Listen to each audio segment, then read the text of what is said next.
അബുദാബിയിലെ അപകടത്തിൽ മരിച്ച ഒരു കുടുംബത്തിലെ ആ 4 പിഞ്ചു കുഞ്ഞുങ്ങളും ഇനി ഒരുമിച്ച് കിസൈസിലെ ഖബർസ്ഥാനിൽ അന്തിയുറങ്ങും. 4 ആൺമക്കൾക്ക് ഏക സഹോദരി. വീട്ടിലെ കുഞ്ഞു വഴക്കുകളും സന്തോഷങ്ങളും എല്ലാമായി ആ കുഞ്ഞുങ്ങളുടെ ശബ്ദത്താൽ നിറഞ്ഞ ദുബൈയിലെ വീടിന്റെ അങ്കണത്തിൽ ഇനി മുഴങ്ങുക നല്ല കുറെ ഓർമ്മകളും വേദനകളും മാത്രമാകും.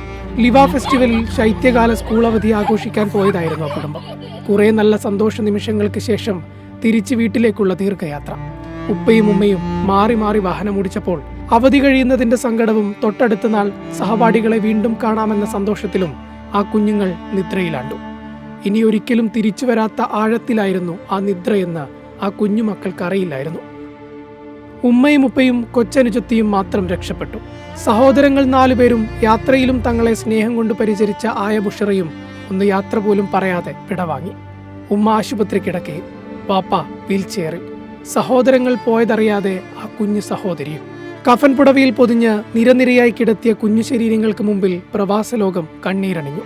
അബുദാബിയിലെ ആശുപത്രിയിൽ നിന്ന് മൃതദേഹം ദുബൈ സോനാപൂരിലെ അഷുഹദ പള്ളിയിലെത്തിച്ചപ്പോൾ അവരെ അവസാനമായി ഒരു നോക്ക് കാണാനും പ്രാർത്ഥനകളിൽ പങ്കുചേരാനും ദുബൈയിലെ പ്രവാസികൾ പള്ളി അങ്കണത്തിൽ തടിച്ചുകൂടി. അതുവരെ വാനിൽ കറുത്തിരണ്ട മേഘങ്ങൾ ആ നൊമ്പരക്കാഴ്ച കാണാനാവാതെ ആകണം എങ്ങോ പോയി മറഞ്ഞു. അടക്കിവെച്ച കണ്ണുനീരിൽ നിന്ന് ഒരു തുള്ളിയെങ്കിലും ആ പള്ളിപ്പറമ്പിലെ മണൽത്തരികൾക്ക് നൽകാതെ ആർക്കും ആ ഖബർസ്ഥാൻ വിട്ട് പുറത്തു വരാൻ കഴിഞ്ഞില്ല. ചടങ്ങുകൾക്കായി ആശുപത്രിയിൽ നിന്ന് വീൽചെയറിലെത്തിയ പിതാവിന്റെ സാന്നിധ്യം ബന്ധുക്കളെയും കണ്ടുനിന്നവരെയും കണ്ണീരിലാഴ്ത്തി. നമ്മളറിയാത്ത ഒരു കുടുംബത്തിലെ വാക്കുകൾ കിട്ടുന്നില്ല.